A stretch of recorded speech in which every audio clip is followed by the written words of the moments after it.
ವಿಚಾರದಲ್ಲಿ ನಿಮಗೆ bottom of the deck ಬಂದಿರುವಂತಹದ್ದು ಇಂಪ್ರೆಸ್ ಕಾರ್ಡ್ ಬಂದಿದೆ. ಸೊ ಇಂಪ್ರೆಸ್ ಕಾರ್ಡ್ ಏನನ್ನು ರೆಪ್ರೆಸೆಂಟ್ ಮಾಡುತ್ತೆ? ಕೆಲವೊಂದು ರೀತಿಯ ನಿಮ್ಮ ಲವ್ ಲೈಫಿನ ವಿಚಾರದಲ್ಲಿ ಶಾಂತವಾಗಿರ್ಬೇಕು, ಸಮಾಧಾನವಾಗಿರ್ಬೇಕು, ಒಂದು ಪ್ರೀತಿ ಇರಬೇಕು ಅನ್ನುವಂತಹದ್ದು, ಮತ್ತೆ ಒಂದು ಸ್ಟೇಬಲ್ ಆಗಿರ್ಬೇಕು ಅನ್ನುವಂತಹ ರೀತಿಯಲ್ಲಿ ನೀವು ಆಲೋಚನೆಯನ್ನು ಮಾಡ್ತಾ ಇರುವಂತಹದ್ದು ಬಾಟಮ್ ಆಫ್ ದ ಡಕ್ ಅಲ್ಲಿ ರೆಪ್ರೆಸೆಂಟ್ ಆಗ್ತದೆ. ಲೈಫಿನ ವಿಚಾರದಲ್ಲಿ ನೀವು ಪಾಸ್ಟಿನಲ್ಲಿ ಕೆಲವೊಂದು ರೀತಿಯ ಕೆಲವೊಬ್ಬರಿಗೆ ಸೋಲ್ಮೇಟ್ ಕನೆಕ್ಷನ್ ಅನ್ನ ರೆಪ್ರೆಸೆಂಟ್ ಮಾಡ್ತಾ ಇದೆ ಕೆಲವೊಬ್ಬರಿಗೆ. ಓಕೆನಾ? ನಿಮ್ಮ ಪ್ರೀತಿಯಲ್ಲಿ ಒಂದು ರೀತಿಯ ಬಾಂಡೇಜ್ ಇರುವಂತಹದ್ದು ರೆಪ್ರೆಸೆಂಟ್ ಆಗ್ತಾ ಇದೆ. ಹಾರ್ಮೋನಿಗಳು ಇರುವಂತಹದ್ದು ರೆಪ್ರೆಸೆಂಟ್ ಆಗ್ತದೆ ಕೆಲವೊಬ್ಬರಿಗೆ. ಓಕೆನಾ? ಮತ್ತೆ ಕೆಲವೊಬ್ಬರಿಗೆ ನಿಮ್ಮ ಲವ್ ಲೈಫ್ ನ ವಿಚಾರದಲ್ಲಿ ಥರ್ಡ್ ಪಾರ್ಟಿ ಸಿಚುಯೇಷನ್ ಅನ್ನ ರೆಪ್ರೆಸೆಂಟ್ ಆಗ್ತಾ ಇದೆ. ಓಕೆನಾ?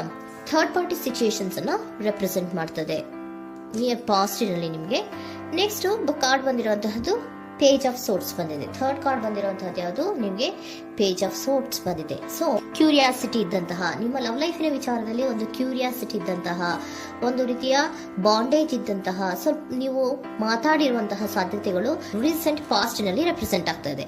ಸೊ ನಿಮ್ಮ ಲವ್ ಲೈಫಿನ ವಿಚಾರವಾಗಿ ಒಂದು ರೀತಿಯ ಬಾಂಡೇಜ್ ಇರುವಂತಹದ್ದು, ನೀವು ಕೆಲವೊಬ್ಬರಿಗೆ ಥರ್ಡ್ ಪಾರ್ಟಿ ಸಿಚುಯೇಷನ್ ಮತ್ತೆ ಕೆಲವೊಬ್ಬರಿಗೆ ಸೋಲ್ಮೇಟ್ ಕನೆಕ್ಷನ್ ಅನ್ನ ರೆಪ್ರೆಸೆಂಟ್ ಮಾಡ್ತಾ ಇದೆ.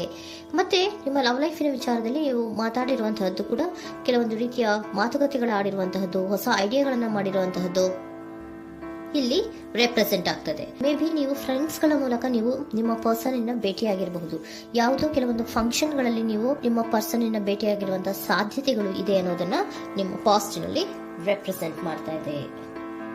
ನೆಕ್ಸ್ಟ್, ಅಟ್ ಪ್ರೆಸೆಂಟ್ ನಲ್ಲಿ ಯಾಕೋ ನಿಮ್ಮ ಲವ್ ಲೈಫಿನ ವಿಚಾರದಲ್ಲಿ ಫೀಲಿಂಗ್ ಲೆಫ್ಟ್ ಔಟ್ ಆಗಿರುವಂತಹ ಸಾಧ್ಯತೆಗಳು ರೆಪ್ರೆಸೆಂಟ್ ಆಗ್ತಾ ಇದೆ. ಅಟ್ ಪ್ರೆಸೆಂಟ್ ನಲ್ಲಿ ಯಾಕೋ ಕೆಲವೊಂದು ರೀತಿಯ ಚಿಂತೆಗಳಿರುವಂತಹದ್ದು, ವರೀಸ್ಗಳಿರುವಂತಹದ್ದು, ಬೇಜಾರಿನಲ್ಲಿ ನಿಮ್ಮ ಲವ್ ಲೈಫಿನ ವಿಚಾರದಲ್ಲಿ ಇರುವಂತಹದ್ದು ರೆಪ್ರೆಸೆಂಟ್ ಆಗ್ತಾ ಇದೆ.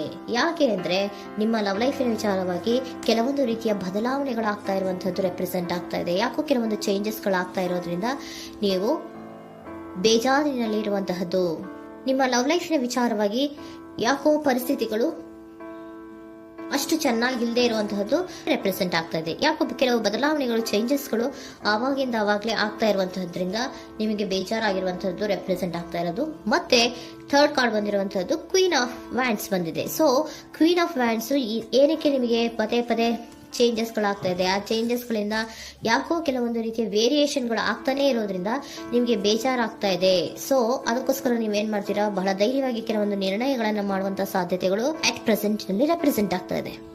ಬಹಳಷ್ಟು ಧೈರ್ಯದಿಂದ ಇಂಡಿಪೆಂಡೆಂಟ್ ಆಗಿ ಕೆಲವೊಂದು ನಿರ್ಣಯಗಳನ್ನ ಮಾಡಬೇಕು ಅನ್ನುವಂತಹ ಆಲೋಚನೆಗಳನ್ನ ಮಾಡ್ತಾ ಇರುವಂತಹದ್ದು ರೆಪ್ರೆಸೆಂಟ್ ಆಗ್ತಾ ಇದೆ. ಯಾಕೆ ಅಂದ್ರೆ ಆವಾಗಿನವಾಗೆ ನಿಮ್ಮ ಲವ್ ಲೈಫಿನ ವಿಚಾರದಲ್ಲಿ ತುಂಬಾ ಏರುಪೇರುಗಳಾಗ್ತಾ ಇರೋದ್ರಿಂದ ಆ ವಿಚಾರದಲ್ಲಿ ಸ್ವಲ್ಪ ಬೇಜಾರುಗಳು ಇರುವಂತದ್ದು ರೆಪ್ರೆಸೆಂಟ್ ಆಗ್ತದೆ.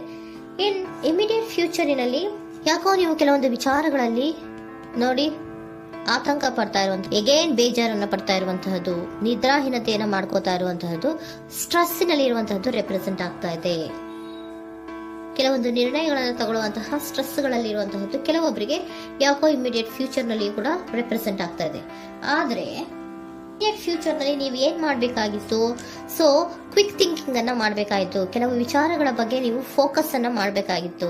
ಏನಾಗ್ತಾ ಇದೆ ನಮ್ಮ ಲವ್ ಲೈಫಿನ ವಿಚಾರದಲ್ಲಿ ಅನ್ನೋದನ್ನ ಫೋಕಸ್ ಅನ್ನ ಮಾಡಿದ್ರೆ ನಿಮ್ಮ ಲವ್ ಲೈಫಿನ ವಿಚಾರದಲ್ಲಿ ಕೆಲವೊಂದು ರೀತಿಯ ಫುಲ್ಫಿಲ್ಮೆಂಟ್ಗಳು, ಸಮಾಧಾನಗಳು, ಖುಷಿಗಳು ಇರುತ್ತೆ. ಯಾವಾಗ ನೀವು ಫೋಕಸ್ ಅನ್ನ ಮಾಡೋದಿಲ್ವೋ ಆಗ ನಿಮ್ಗೆ ಮತ್ತಷ್ಟು ಆತಂಕಗಳು, ಬೇಜಾರುಗಳು ಆಗುವಂತ ಸಾಧ್ಯತೆಗಳು ಇದೆ. ಇದು king of swords, nine of swords ಇನ ಕ್ಲಾರಿಫಿಕೇಶನ್ ಕಾರ್ಡ್ ಅಷ್ಟೇ. ಅಂದ್ರೆ ಏನು? ನೀವು ಕೆಲವೊಂದು ವಿಚಾರಗಳಲ್ಲಿ ಫೋಕಸ್ ಅನ್ನ ಮಾಡಬೇಕು. ಲವ್ ಲೈಫಿನ ವಿಚಾರಗಳಲ್ಲಿ ಫೋಕಸ್ ಅನ್ನ ಮಾಡಿ ಕೆಲವೊಂದು ರೀತಿಯ ಆಕ್ಷನ್ಸ್ ಗಳನ್ನ ತಗೊಂಡ್ರೆ ಫುಲ್ಫಿಲ್ಮೆಂಟ್ ಗಳಾಗುವಂತಹ, ಸಮಾಧಾನಗಳಾಗುವಂತಹ, ಖುಷಿಗಳಾಗುವಂತಹ ಸಾಧ್ಯತೆಗಳು ಇದೆ. ಕರೆಕ್ಟ್ ಆಗಿ ಮಾತಾಡಬೇಕು. ಏನ್ ಮಾತಾಡಬೇಕು ನಿಮ್ಮ ಲವ್ ಲೈಫಿನ ವಿಚಾರವಾಗಿ ಕರೆಕ್ಟ್ ಆಗಿ ಮಾತಾಡಿ ಕೆಲವೊಂದು ರೀತಿಯ ಕ್ಲಿಯರ್ ಥಿಂಕಿಂಗ್ ಅನ್ನ ಮಾಡಿ ಕ್ವಿಕ್ ಆಕ್ಷನ್ಸ್ ಅನ್ನ ತಗೊಳ್ಳುವಂತಹದ್ದು ರೆಪ್ರೆಸೆಂಟ್ ಆಗ್ತಾ ಇದೆ. ಓಕೆನಾ? ಇದಿಷ್ಟು ನಿಮ್ಮ ಕಾರ್ಡ್ಸ್ ನ ರೀಡಿಂಗು. ನೆಕ್ಸ್ಟ್, ಏಂಜಲ್ ಗೈಡೆನ್ಸ್ ನಿಮ್ಗೆ ಏನ್ ಹೇಳ್ತಾ ಇದ್ದಾರೆ ಅನ್ನೋದನ್ನ ನೋಡೋಣ. ನಿಮ್ಮ ಲವ್ ಲೈಫಿನ ವಿಚಾರವಾಗಿ ಏಂಜಲ್ ಗೈಡೆನ್ಸ್ ಏನ್ ಕೊಡ್ತಾ ಇದ್ದಾರೆ? ವೇಟ್ ಅಂತ ಹೇಳ್ತಾ ಇದ್ದಾರೆ. ಸ್ವಲ್ಪ ತಾಳ್ಮೆಯಿಂದ ಇರೋ. ಅವಸರದಲ್ಲಿ ಯಾವ ನಿರ್ಧಾರವನ್ನ ಕೂಡ ಮಾಡಬೇಡ ಅನ್ನೋದನ್ನ ಏಂಜಲ್ ಗೈಡೆನ್ಸ್ ಕೊಡ್ತಾ ಇದ್ದಾರೆ. It's up to you. ಇದು ಎಲ್ಲ ನಿನಗೆ ಬಿಟ್ಟಿರುವಂತಹದ್ದು. ಬೇಗ ಬೇಗ ಕೆಲವೊಂದು ನಿರ್ಧಾರಗಳನ್ನ ಕ್ವಿಕ್ ಥಿಂಕಿಂಗ್ ಅನ್ನ ಮಾಡಿದ್ರು ಕರೆಕ್ಟ್ ಆಗಿ ಕ್ಲಿಯರ್ ಥಿಂಕಿಂಗ್ ಅನ್ನ ಮಾಡಬೇಕು. ಸೊ ಕ್ಲಿಯರ್ ಥಿಂಕಿಂಗ್ ಅನ್ನ ಮಾಡೋದಕ್ಕೆ ಲವ್ ಲೈಫ್ ನ ವಿಚಾರವಾಗಿ ಸ್ವಲ್ಪ ಟೈಮ್ ಬೇಕಾಗುತ್ತೆ. ಅದಕ್ಕೋಸ್ಕರನೇ ಏಂಜಲ್ ಗೈಡೆನ್ಸ್ ನಿಮ್ಗೆ ಏನ್ ಕೊಡ್ತಾ ಇದ್ದಾರೆ, ಸ್ವಲ್ಪ ವೇಟ್ ಮಾಡಿ. ಇಟ್ಸ್ ಅಪ್ ಟು ಯು, ಇದು ನಿಮ್ಗೆ ಬಿಟ್ಟಿರುವಂತಹದ್ದು. ಪರ್ಫೆಕ್ಟ್ ಟೈಮಿಂಗ್, ಕೆಲವೊಂದು ವಿಚಾರಗಳಿಗೆ ಪರ್ಫೆಕ್ಟ್ ಟೈಮಿಂಗ್ ಅನ್ನೋದು ಅಥವಾ ಡಿವೈನ್ ಟೈಮಿಂಗ್ ಅನ್ನೋದು ಬರಬೇಕು. ಆಗ ಕೆಲವೊಂದು ನಿರ್ಣಯಗಳನ್ನ ಮಾಡಬಹುದು. ಸ್ವಲ್ಪ ನೀವು ಈಗ ಯಾವುದೇ ರೀತಿಯ ಅವಸರದ ನಿರ್ಧಾರಗಳನ್ನು ಮಾಡೋದು ಬೇಡ ಅಂತ ಹೇಳ್ತಾ ಇದ್ದಾರೆ. ಓಕೆ, ಸರೆಂಡರ್ ಕಾರ್ಡ್ ಏನ್ ಹೇಳ್ತಾ ಇದ್ದಾರೆ ಅನ್ನೋದನ್ನ ನೋಡೋಣ. So surrender frustration doesn't open any doors. The key to resolving a dilemma, dissolving a block, is to take a breath, center yourself and regroup, so may approach the situation more calmly. Frustration, ಹತಾಶೆ ಅನ್ನೋದು ಮಾಡ್ಕೋಬೇಡಿ. ಹತಾಶೆ ಮಾಡ್ಕೊಳ್ಳೋದ್ರಿಂದ ನಿಮ್ಗೆ ಯಾವುದೇ ರೀತಿಯ ಹೊಸ ಐಡಿಯಾಗಳು ಬರಲ್ಲ, ಹೊಸ ಥಿಂಕಿಂಗ್ಗಳು ಬರಲ್ಲ, ಕ್ಲಿಯರ್ ಥಿಂಕಿಂಗ್ ಅನ್ನ ಮಾಡಕ್ಕೆ ಸಾಧ್ಯ ಆಗಲ್ಲ. ಸೊ ಅದಕ್ಕೆ ನೀವೇನ್ ಮಾಡ್ಬೇಕು, ಫ್ರಸ್ಟ್ರೇಷನ್ ಅನ್ನ ಬಿಟ್ಬಿಟ್ರೆ ನೀವು ಸಮಾಧಾನವಾಗಿ ಯೋಚನೆ ಮಾಡಿ ಕೆಲವೊಂದು ನಿರ್ಧಾರಗಳನ್ನ ಮಾಡಿ ಅನ್ನೋದನ್ನ ಸರೆಂಡರ್ ಕಾರ್ಡ್ ಕೂಡ ನಿಮ್ಗೆ ಹೇಳ್ತಾ ಇದ್ದಾರೆ. ಸೊ ನಿಮ್ಮ ಲವ್ ಲೈಫಿನ ವಿಚಾರದಲ್ಲಿ ಈಗ ಸ್ವಲ್ಪ ನಿಮಗೆ ಬೇಜಾರುಗಳಿರುವಂತಹದ್ದು, ಕೆಲವೊಂದು ಬದಲಾವಣೆಗಳು, ವೇರಿಯೇಷನ್ಗಳು ಆಗ್ತಾ ಇರುವಂತಹದ್ದು ರೆಪ್ರೆಸೆಂಟ್ ಆಗ್ತಾ ಇದೆ. ಸೊ ನಿಮ್ಮ ಲವ್ ಲೈಫಿನ ವಿಚಾರಕ್ಕೆ ಫ್ಯೂಚರಿನಲ್ಲಿ ಕೆಲವೊಂದು ಆಕ್ಷನ್ಸ್ ಅನ್ನ ತಗೋಬೇಕಾದ್ರೆ ಸ್ವಲ್ಪ ವೇಟ್ ಮಾಡಬೇಕು, ಕ್ಲಿಯರ್ ಆಗಿ ಥಿಂಕ್ ಮಾಡಬೇಕು, ಅದರಲ್ಲೇ ಆಕ್ಷನ್ಸ್ ಅನ್ನ ತಗೋಬೇಕು ಅನ್ನೋದನ್ನ ಹೇಳ್ತಾ ಇದ್ದಾರೆ. ಓಕೆನಾ?